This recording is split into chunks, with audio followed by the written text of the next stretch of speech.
TIFU by explaining my synesthesia to my boyfriend. I have grapheme color synesthesia. Basically I see letters and numbers in colors.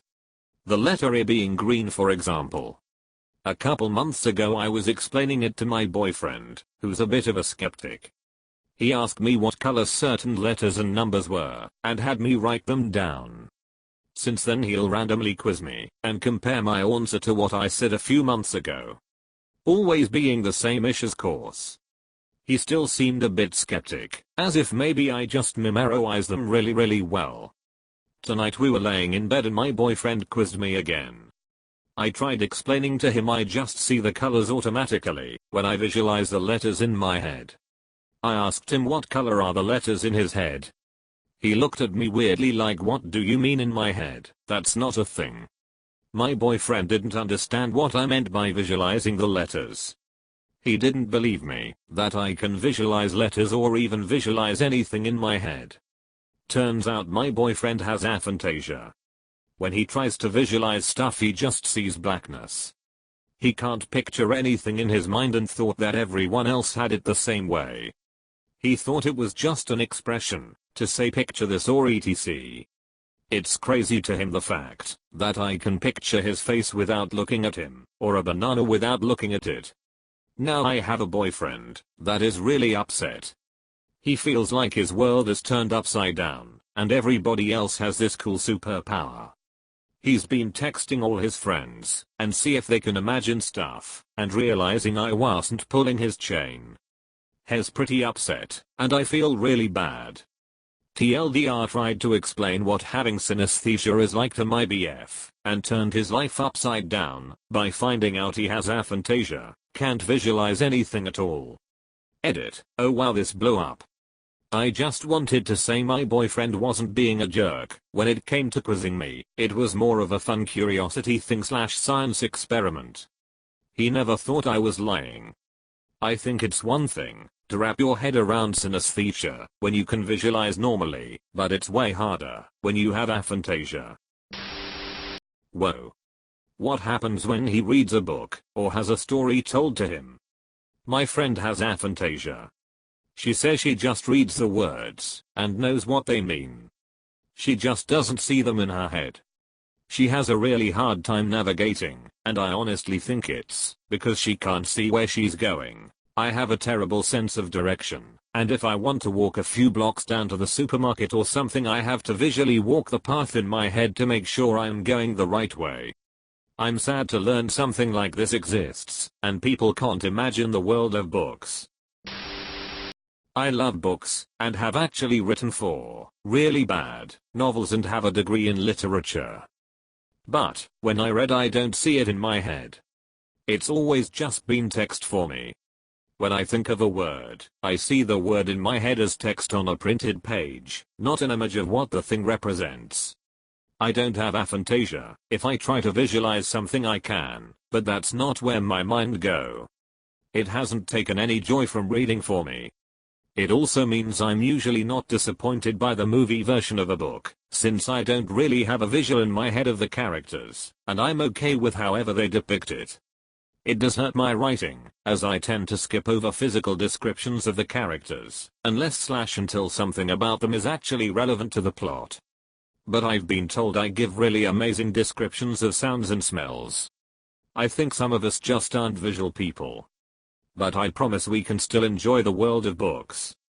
Edit. I've gotten an overwhelming number of comments and questions about this.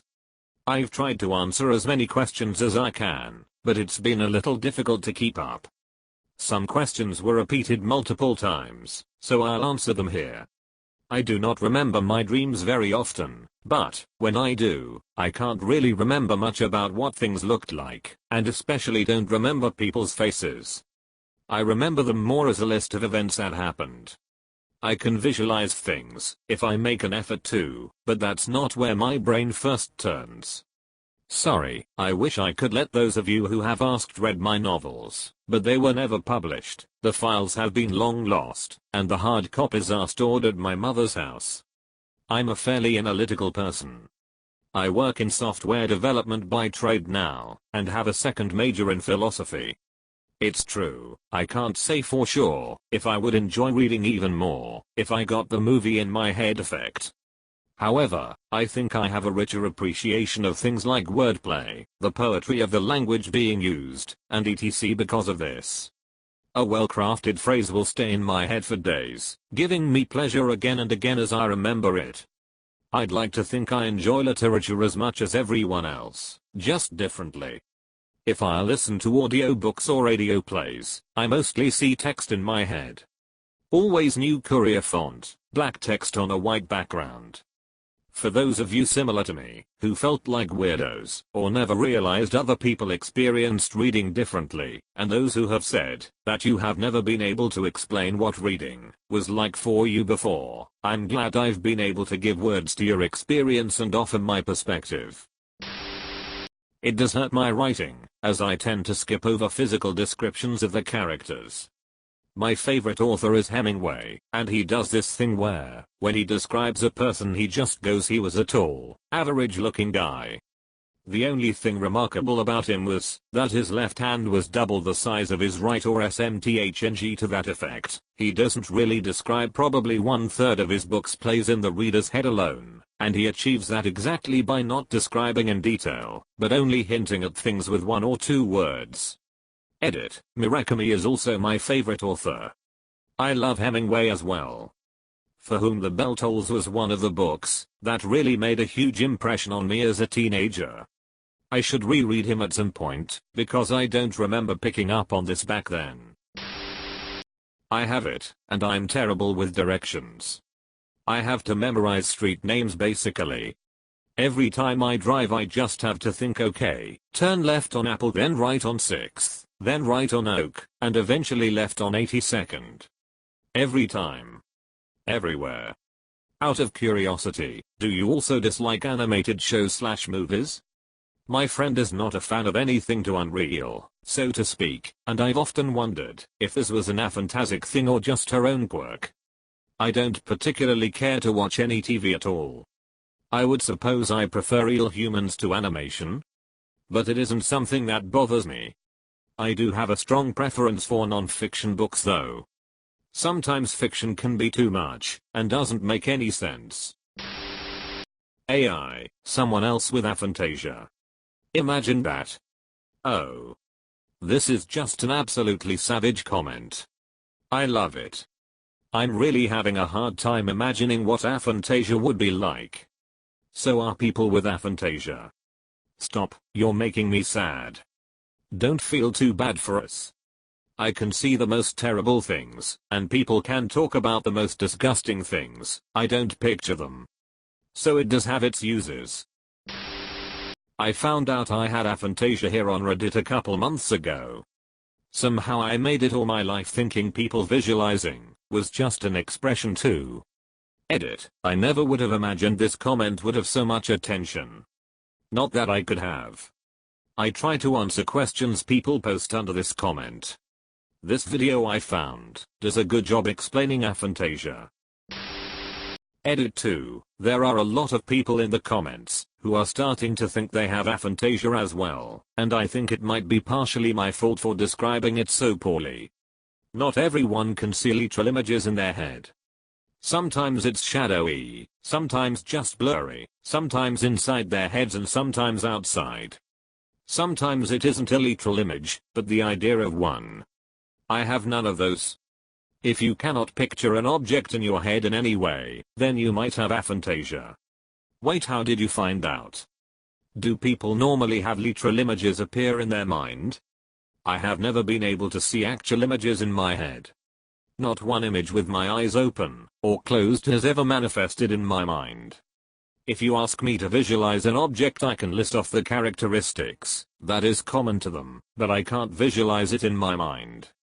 Edit. My mind has been blown. I have never seen images in my head, and I thought that was completely normal. This explains a lot and I'm kind of in shock. Looks like it's your turn, buddy. I don't think I like this ride. It'll be okay. Just think of your happy place. Shit, wait, NVM. Honestly made me laugh out loud and wake the dogs. The mental image of you laughing the dogs awake is hilarious. I have lexical gustatory. Voices have flavors. Nice to meet you and your dude. Ooh, tell us more. What does Barack Obama's voice taste like? Sylvester Stallone? Marlon Brando? The announcer guy at boxing matches? You are forgetting the most important voice, Morgan Freeman. Luscious gravy poured over the finest cut of steak, cooked to perfection. So basically milk steak.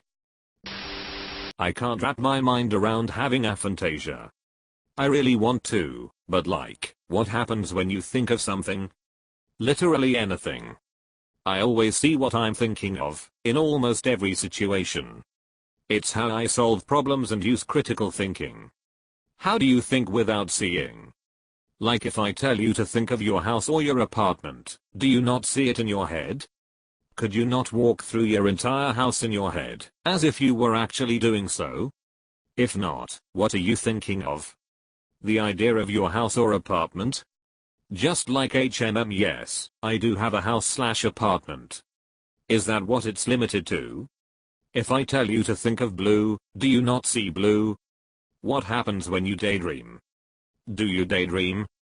Are your thoughts limited to abstraction? Could you see even your significant other's face?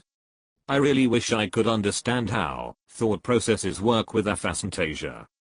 It sounds fascinating, but also terrible. I just can't understand even being able to think about something without seeing it in my head. You should quiz him every few months just to see if he's making it all up. Right? Guy comes off like such an ass.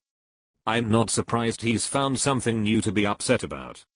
The irony is he brought it on himself by doubting his so he may have gone his whole life without ever knowing. It's also ironic that he is upset by it because he caused it by being skeptical.